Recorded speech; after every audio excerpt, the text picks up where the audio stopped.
ખબરોમાં બન્યા રહેવા માટે બેલ આઇકોન દબાવો અને એબીપી અસ્મિતાને સબસ્ક્રાઇબ કરો. મહત્વની ખબર, રાજકોટની ઉદય શિવાનંદ કોવિડ હોસ્પિટલમાં ભીષણ આગ લાગતા 5 દર્દીઓના મૃત્યુ નિપજ્યા, જ્યારે અન્ય દર્દીઓને સારવાર માટે બીજી હોસ્પિટલ ખસેડવામાં આવ્યા છે. હોસ્પિટલના આઈસીયુ વોર્ડમાં આગ લાગતા 5 દર્દીઓના મૃત્યુ થયા, જ્યારે એકની હાલત અતિ ગંભીર હોવાનું જાણવા મળ્યું. રામસિંહભાઈ, નીતિનભાઈ બદામી, રસિકલાલ અગ્રવાલ, સંજય રાઠોડ, કેશુભાઈ અકબરીનું મોત નીપજ્યું, જ્યારે કિશોરભાઈ નામના દર્દી અતિ ગંભીર છે. હોસ્પિટલમાં લાગેલી આગની ઘટનાની જાણ થતાં મેયર, પોલીસ કમિશનર, મનપા કમિશનર સહિતના અધિકારીઓ ઘટના સ્થળે પહોંચ્યા. ઉદય શિવાનંદ કોવિડ હોસ્પિટલમાં 33 દર્દીઓની સારવાર ચાલી રહી હતી. ફાયર બ્રિગેડના જણાવ્યા અનુસાર મધરાતે 12:30 વાગ્યે આગનો કોલ આવ્યો. હોસ્પિટલના બીજા માળે આવેલી મશીનરીમાં શોર્ટ સર્કિટથી આગ લાગી હોવાનું અનુમાન છે. સપ્ટેમ્બર મહિનાથી ઉદય શિવાનંદ હોસ્પિટલને કોવિડ હોસ્પિટલની મંજૂરી અપાઈ હતી. રાજકોટ મહાનગરપાલિકાના વિપક્ષ નેતાએ આ ઘટનાને દુઃખદ ગણાવી. અમારી સાથે જોડાઈ ગયા છે સંવાદદાતા પરાક્રમસિંહ. તેમની પાસેથી જ લઈએ વધુ વિગતો. પરાક્રમ, ચોથી ઘટના કહી શકાય હોસ્પિટલમાં આગની. આટલી ઘટનાઓ બની રહી છે, શા માટે કોઈ પગલાં નથી લેવાતા? અને ત્યાં જે ઘટના ઘટી, ઘટનાક્રમ શું હતો, શું થયું હતું આખરે? જી ચોક્કસ, એક્ઝેક્ટ 12:30 વાગે ઉદય કોવિડ હોસ્પિટલ આનંદ બંગલા ચોક છે, ત્યાં આખી ઘટના બની હતી. અહીંયા પહેલો માળ આવેલો છે, કુલ 4 માળ છે. જે અત્યાર સુધીમાં જે ઓફિશિયલ આંકડાઓ સામે આવ્યા છે, 5 દર્દીઓ છે તેમના મૃત્યુ થયા છે, અને એક જે કિશોરભાઈ નામના દર્દી છે તે અતિ ગંભીર હોવાનું અત્યારે પ્રાથમિક હકીકત સામે આવી રહી છે. જે દર્દી છે, બચી ગયેલા દર્દી છે, તેમના જે સગા છે એમની સાથે વાત કરીશું. તેમના પુત્ર છે, શું નામ અને તમારા પિતાશ્રીને દાખલ કર્યા છે, એ અત્યારે ક્યાં છે અને અહીંયા હતા ત્યારે શું પરિસ્થિતિ આખી સર્જાઈ હતી? અવિનાશ અકબરી, મારા ફાધર છે, 22 તારીખથી એડમિટ હતા અહીંયા, અને આવતીકાલે સાંજે રાતે 1 વાગે ફોન આવેલો એમનો, અને અહીંયા આ રીતની ઘટના બની. એટલે એમને તો ગોપાળવા રોડ ઉપર બીજી હોસ્પિટલમાં, ગોકુલ હોસ્પિટલમાં ટ્રાન્સફર કરી દેવાયેલા હતા, અને ત્યાં પહોંચી ગયેલા હતા સહી સલામત. એમની તબિયત પણ સારી છે અને એમને કોઈ ઈજા થયેલી નથી.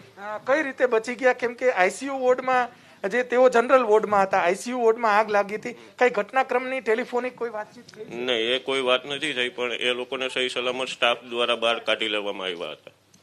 ચોક્કસ, શું કીધું? અત્યારે એમને સારવાર અત્યારે ચાલુ છે. ડોક્ટર સાથે પણ વાત થયેલી, કોઈ ઈજા પહોંચેલી નથી, એમને કોઈ બીજી કોઈ તકલીફ નથી, અને ત્યાં બધી ફેસિલિટી પણ સારી છે, ને ત્યાં તેમને વળી એડમિટ કરીને ચાલુ કરી દેવામાં આવી હતી ટ્રીટમેન્ટ.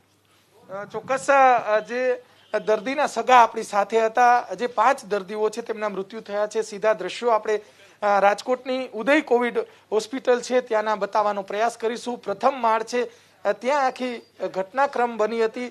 ઘટનાને લઈને જોઈ શકાય છે કે અત્યારે અહીંયા સ્ટાફ છે જે કાચ તોડી, ફાયર બ્રિગેડના જે જવાનો છે તેમને તાત્કાલિક કાચ તોડી અને અહીંયાથી જે ધુમાડો બહાર કાઢવાનો પ્રયાસ કર્યો હતો. અમુક દર્દીઓ છે તેમને અગાશી પર પણ જે સ્ટાફ છે તેમના દ્વારા લઈ જવામાં આવ્યા હતા. એક ડોક્ટર છે કરમટા, તેમને તાત્કાલિક જે કોઈ ગંભીર છે તેમને તાત્કાલિક જે ડ્રેસ પહેર્યા વિના તેઓ દોડી ગયા હતા. જે કોવિડનો જે ડ્રેસ પહેરવાનો હોય છે તે પહેર્યા વિના તેઓ દોડી ગયા હતા અને તાત્કાલિક સારવાર